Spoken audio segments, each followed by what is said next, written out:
Hey there, neighbors. Welcome to Second Helpings, where we talk about stuff like what happened to Fillmore.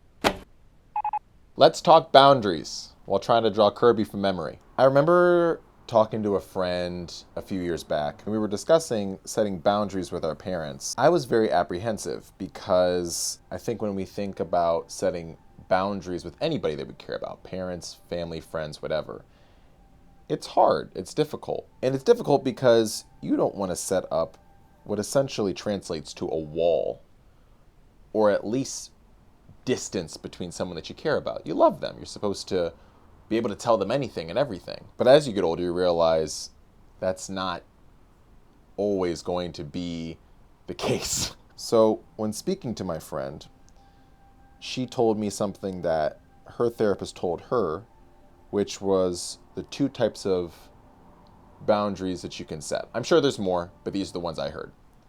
Verbal and nonverbal boundaries. With nonverbal, you have been talking to whoever you're setting the boundary with about a certain thing.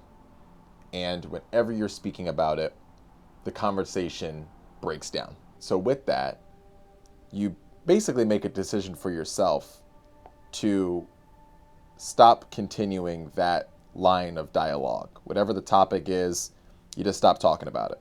And you don't tell them that you're not talking about it anymore. You stop on your own terms. And honestly, it's because they've shown a pattern of behavior that they are incapable of having that conversation with you. So you take it upon yourself to go, we're not talking about this anymore. I'm not going to tell you because you're not going to be able to understand why we're not talking about it. So for the betterment of our dynamic and relationship, I'm going to cut it. I'm going to cut this conversation out of our flow. Then there's verbal boundaries, which you can probably get what that is. In contrast to nonverbal boundaries, where you don't tell the person that you're going to stop talking about the subject matter because they won't be receptive to knowing that you're going to stop talking about it. Nonverbal or verbal is telling them, hey, I can't talk to you about this. And in some cases, it can spark conversation of why? Why can't you? Which then allows the ball to be in their court to have an open line of dialogue of, well, this is why. It's really hard. You don't seem to be listening. This is the response or the type of conversation I'm looking for. Maybe I just want to vent and I don't want to have assistance or help. And so that allows them to perhaps change their behavior to where it's no longer any boundary. You're able to have that same type of conversation again, which is great.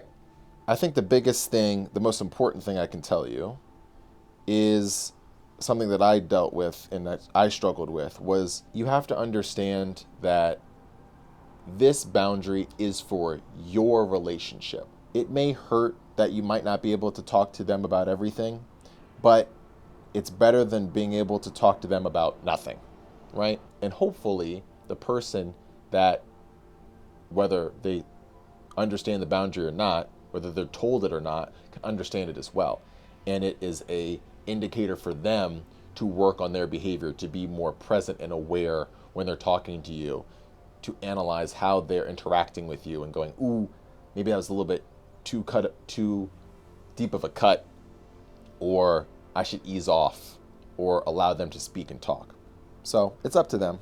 Obviously, it's all in your control in terms of setting the boundary, how you communicate it, and everything else in between. Hopefully, it goes well for you.